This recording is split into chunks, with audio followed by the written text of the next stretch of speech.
Shalom, Bapak Ibu Saudara yang terkasih dalam Tuhan kita Yesus Kristus. Seri pengajaran hari ini, Kamis 21 Januari 2021, berjudul Dipimpin oleh Roh Allah.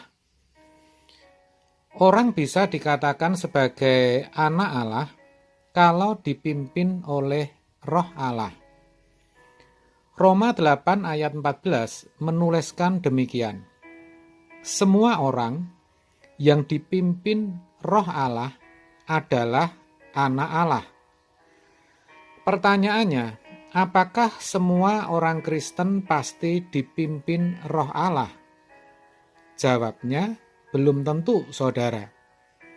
Kalau begitu, tidak semua orang Kristen sebenarnya bisa disebut anak Allah ya Pak? Oh, bukan begitu. Bisa saja dan memang boleh orang Kristen disebut sebagai anak Allah. Tetapi itu cuma sebutan yang mana belum benar-benar menjadi anak Allah. Penulis surat Ibrani menyebutnya sebagai anak gampang atau notos. Ibrani 12 ayat 8. Itulah sebabnya ketika seseorang menjadi Kristen harus mau memberi diri untuk berubah, untuk mengalami perubahan kodrat dari kodrat dosa menjadi berkodrat ilahi, sehingga bisa benar-benar berkeadaan sebagai anak-anak Allah yang sah atau huios. Itu artinya hidupnya harus direlakan untuk dipimpin oleh Roh Allah. Ini bukan hal yang mudah. Agar bisa dipimpin oleh Roh Allah, itu sangat berat dan sukar, tetapi bisa. Tanda orang yang hidup dalam pimpinan roh, ia tidak akan melakukan hal-hal yang dari daging. Memikirkannya juga tidak. Roma 8 ayat 5 mengatakan, sebab mereka yang hidup menurut daging memikirkan hal-hal yang dari daging. Mereka yang hidup menurut roh memikirkan hal-hal yang dari roh. Sebaliknya, yang dipikirkan hal-hal yang dari roh. Begitu. Ia tahu betul ketika ia menuruti keinginan dagingnya, berarti ia sedang menjadikan dirinya musuh Allah. Karena Alkitab berkata, keinginan daging adalah perseteruan dengan Allah. Orang yang berseteru dengan Allah pasti tidak akan berkenan kepadanya. Roma 8 ayat 8. Keinginan itu memang jahat, saudara. Banyak orang dicobai oleh keinginannya sendiri. Dan dikatakan, kalau keinginan itu dituruti, maka akan melahirkan dosa dan akan membawa kepada kebinasaan. Yakobus 1 ayat 14-15. Sayangnya banyak orang tidak menyadari akan hal ini, sehingga mereka tidak hidup dalam kewaspadaan. Mereka berpikir adalah suatu kewajaran kalau orang memiliki keinginan. Ya memang tidak salah saudara punya keinginan.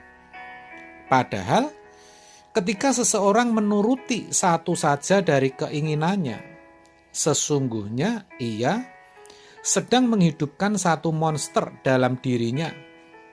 Dan monster itu akan selalu menuntut untuk dipuaskan dan dipenuhi. Ini yang jarang orang sadari. Yang sederhana saja, keinginan untuk memiliki alat transportasi untuk pergi ke tempat kerja. Ingin bisa punya sepeda. Dipikir kalau punya sepeda enak, kan tidak perlu berjalan. Tetapi setelah punya sepeda dan melihat teman-temannya naik motor, ingin punya motor, maka dibelilah motor meskipun dengan cara mengangsur. Maklum saudara, untuk cash memang sebenarnya belum mampu. Akibatnya, sebagian gajinya harus dipakai untuk mengangsur. Belum juga lunas, sudah berpikir seandainya punya mobil akan lebih baik, akan lebih dihargai dan dihormati. Itu daging, saudara. Hatinya terus bergolak. Akhirnya, motor yang belum lunas dijual pula. Tidak menyadari kalau itu sebenarnya salah dan merupakan satu kerugian. Tetapi, apa mau dikata, keinginan memiliki mobil begitu kuat. Akhirnya dibelilah mobil second, juga melalui leasing, saudara. Ternyata, yang terjadi tidak sesuai dengan yang diharapkan dan dibayangkan. Bukannya mobil membawa kenyamanan dan kebahagiaan. Sebaliknya, membawa sengsara. Rusak melulu. Namanya juga bekas. Banyak uang harus dikeluarkan untuk biaya perbaikan. Belum lagi pengeluarannya yang ternyata bertambah banyak akibat adanya mobil. Akhirnya hidupnya jadi stres, banyak hutang, rumah tangga jadi berantakan dan rusak semuanya. Itu baru satu keinginan, saudara. Coba bayangkan kalau ada 2, 3, atau 4 keinginan. Maka akan ada lebih banyak lagi monster yang dihidupkan dalam dirinya. Dan itu akan mempercepat kebinasaan. Jadi, memang tidak mudah untuk menanggalkan kedagingan itu, saudara. Apalagi di tengah semangat zaman ini, di mana ditawarkan berbagai kemudahan untuk menghidupkan daging. Dengan HP saja, orang bisa mengakses apapun yang diinginkan. Mulai dari barang kebutuhan sehari-hari, barang-barang fashion, pornografi, film, pinjaman online, jodoh, telepon mesra, sampai pada fantasi seks. Semua ada dalam genggaman. Apa tidak ngeri, saudara? Bayangkan, seorang yang kesepian, yang butuh curhat, yang suka belanja, yang butuh uang dengan cara mudah dan cepat, yang suka berfantasi seks, tapi tidak bisa menguasai diri, tidak bisa menahan keinginannya, maka saya pastikan akan jatuh ke dalam pencobaan, saudara.